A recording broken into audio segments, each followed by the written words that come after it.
Topic 4. Introduction. Inspecting the trailer. Course breakdown. This course will be broken out into 4 videos.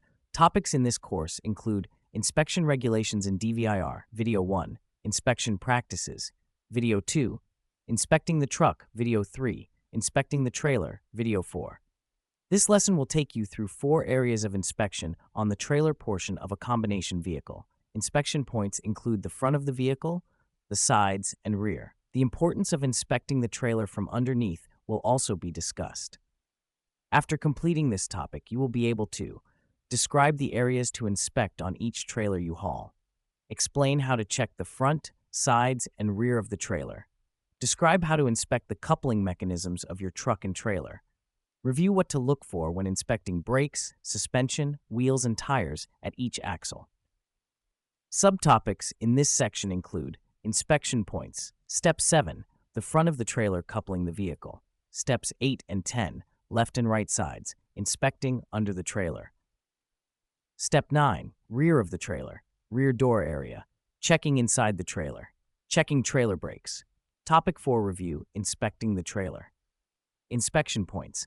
Mac began his day by completing a pre-trip inspection of his truck with no trailer coupled to it. He has driven to his terminal to pick up his first load, and he is now going to couple his truck to the trailer. Complete the inspection of the trailer. Every time you and Mac pick up a new trailer from your terminal or a customer site, make sure that you inspect it before coupling. Mac remembers the 5 characteristics he should be looking for during the inspection. All components must be properly mounted and secured. All nuts and bolts securing a component must be present and tight. Components must not be cracked, bent, or broken. For anything made of rubber, the component should have no abrasions, bubbles, cuts, or dry rot. For anything that has air flowing through it, hoses, pipes, etc., there should be no leaks. Don't forget your BLT. Remember that the most frequent violations found by roadside inspectors are your brakes, lights, and tires. Step 7, front of the trailer. Before Mac couples the trailer, he inspects the front to make sure there is no damage. He then checks the following. There is a valid inspection sticker. The license registration holder should be in place and contain the current registration. Canvases or tarps should be free of damage and securely mounted to the trailer. Lights and reflectors should not be cracked or broken. Before coupling, Mac inspects the kingpin at the base of the trailer. It should not be bent or damaged.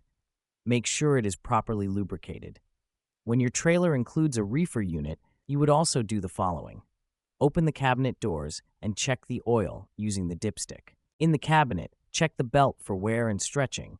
Using the panel, complete the electronic pre-trip of the temperature control system. Coupling the vehicle. As you and Mac couple the trailer to your vehicle, you must make sure that the 5th wheel is positioned properly. Follow these steps. 1. Back the tractor to a touch point on the trailer. Check whether you have to lower the trailer in order to couple it properly. 2. Adjust the height of the trailer if required.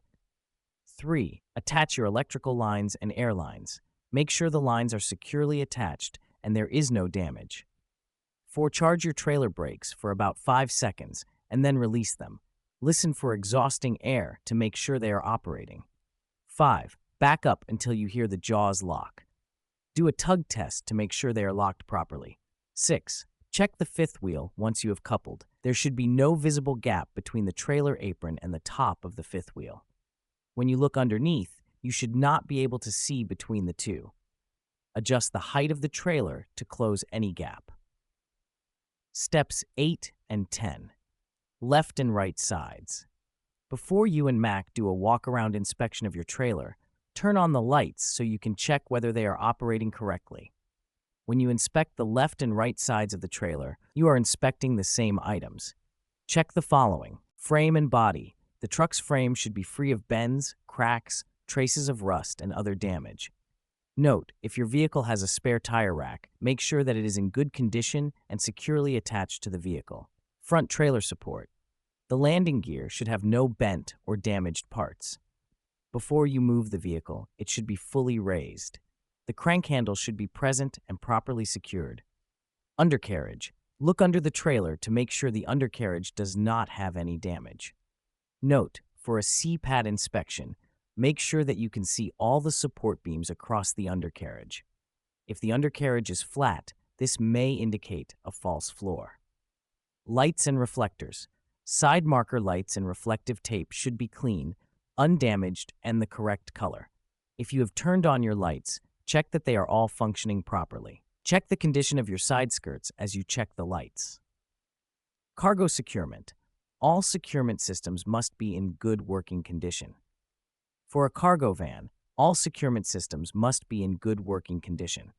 Cargo items should be arranged in a tight fit arrangement, using load bars, void filler, and other securement equipment if necessary. Placards, if hauling hazmat. When your cargo contains hazardous materials in placarded amounts, check your shipping papers to make sure that you have the correct placards displayed. Placards should be in good condition and display markings that follow the regulations. Inspecting under the trailer. After you inspect either the left or the right side of your trailer, you and Mac must check underneath it. Remember to bring your flashlight with you to get a good look at the trailer brakes. Check the following. Airlines. Airlines should be attached and supported. They should not be frayed, ripped, cracked, torn, or rubbing together. If they are tangled or rubbing together, gently pull them apart. Side skirts. Side skirts should be undamaged and secure. Air brakes. For each brake, look for damaged, missing, rusted, or worn brake drums, hoses, and shoes. Brake shoes should be evenly adjusted. Look for damage to the brake lining. It should not be less than 1/4 inch, 0.635 centimeters, and should be free of oil, grease, and debris. Check for any damage to the slack adjuster and that it is secure. It should not be more than 1 inch. Check the position of any mechanical pushrod stroke indicators or mark the pushrod. Note, if you have ABS brakes on your trailer, make sure that indicator lights are operating normally. Rims. For each wheel, use your flashlight to look inside the rim to check for cracks or any evidence of oil leaks. Cross members and frame. Check the general condition of the cross members and frame underneath the vehicle. Step 9. Rear of the trailer. At the rear of the trailer, check the following on both the right and left sides. Lights. All lights should be functioning. Once you make a trailer service brake application, check the function of the trailer brake lights. Dual tires. For each tire, check condition, inflation, and tread depth. Make sure there is no debris lodged between the duals and they are not rubbing. When you have spacers, make sure they are not cracked, bent, or welded. Wheels. For each wheel, check the following. Tightness of lug nuts, any missing parts, signs of leaking, rust, or welding. Hub oil level. Frame. Check the frame for any cracks or damage. Rear impact guard. The rear impact guard must be present and securely attached. Check the welds and fasteners for obvious damage, missing parts, and corrosion. Suspension. Check for any leaks in the condition of the following: shock absorbers, torque rod arms and bushings, springs and spring hangers, airbags and mountings, U-bolts. Rear door area. At the rear of your trailer, check the following. Lights and reflectors. Check for cracks or damage and that lights are functioning properly. Frame and body. Check for any damage to the frame or body. Bumper. The bumper should be secure and in good condition. License plates. The plate should be current, in place, and secure. Cargo securement. Check that cargo is secured correctly with the required number of tie-downs. Placards. If hauling hazmat, make sure that you have the proper placards displayed on the back of your vehicle if your cargo includes hazardous materials. Checking inside the trailer. Before you start out with a trailer, inspect the inside of it if you can. In some cases, you won't be able to because the trailer is sealed, as shown. When you have a sealed trailer, double-check that the seal is secure by pulling down on it and twisting it. Report any problems with a seal to your carrier. Remember, even when the trailer is sealed, you can still check the outside of the trailer doors for any damage. When the trailer is not sealed, check the following. On the rear doors, look for any damage to the rear doors on the inside and out, that the doors open and close properly, that the doors latch properly, inside the trailer. Look for any damage to the floors or walls, debris and loose objects on the floor of the trailer, proper cargo securement through blocking and bracing. Note, when you are doing a CPAT security inspection, check for evidence of false floors and walls inside the trailer. Checking trailer brakes. Just as Mac inspected the pushrod stroke for the brakes on his truck, He also needs to inspect it for his trailer. He has already checked the pushrod indicators for each of his brakes while the brakes were released. Now, he makes a brake application to inspect the indicators again and check the pushrod stroke for each brake is within adjustment limits. As Mac walks around the vehicle, he listens for any audible air leaks and visually inspects the pushrod stroke indicators. He makes sure that each indicator pin is in the center of the two posts. Once you and Mac have done this, when the brakes are released, do the following. Make a trailer service brake application and make sure each brake is adjusted properly. You can use tarp straps to tie down the brake or use a hammer to hold it down. Check your trailer spring brakes by pulling out the red valve in your cab if you have not already done so. Pull forward to see if the trailer brakes tug at your vehicle. Note, if you do not have indicators, make a mark at the base of the brake chamber when the brakes are released. Measure the distance from that mark to how far the pushrod travels out to determine the stroke length. Topic 4 Review: Inspecting the trailer. Mac has now completed the inspection of his truck and trailer. He has found some minor defects, which he is adding to his DVR. He knows that the 4 areas you should inspect on a trailer are the front, rear, and both sides. As he inspected the front of the trailer, he looked for damage to the trailer's body and frame. He also checked that there was a valid inspection sticker and that the correct paperwork was in the registration holder at the front of the trailer.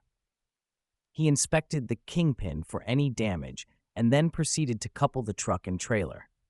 As Mac coupled the trailer to his truck, he checked to make sure that the electrical lines and air lines were not damaged and that they were securely fastened to the trailer. After coupling, there was no visible gap between the trailer apron and the fifth wheel. Mac turned on the trailer lights before continuing the inspection. As he moved around the vehicle, he checked lights, brakes, suspension, tires, and wheels just as he did for the tractor. He climbed underneath the trailer and inspected the airlines, undercarriage, rims, crossmembers, and side skirts for damage. Mac then inspected the rear of his trailer. He made sure that the doors operated normally and that cargo was secured properly inside. He checked the tail lights, bumper, and license plate for damage. Lastly, Mac made a brake application using his trailer service brakes and inspected his pushrod stroke indicators again. Everything looked normal, so he is good to go.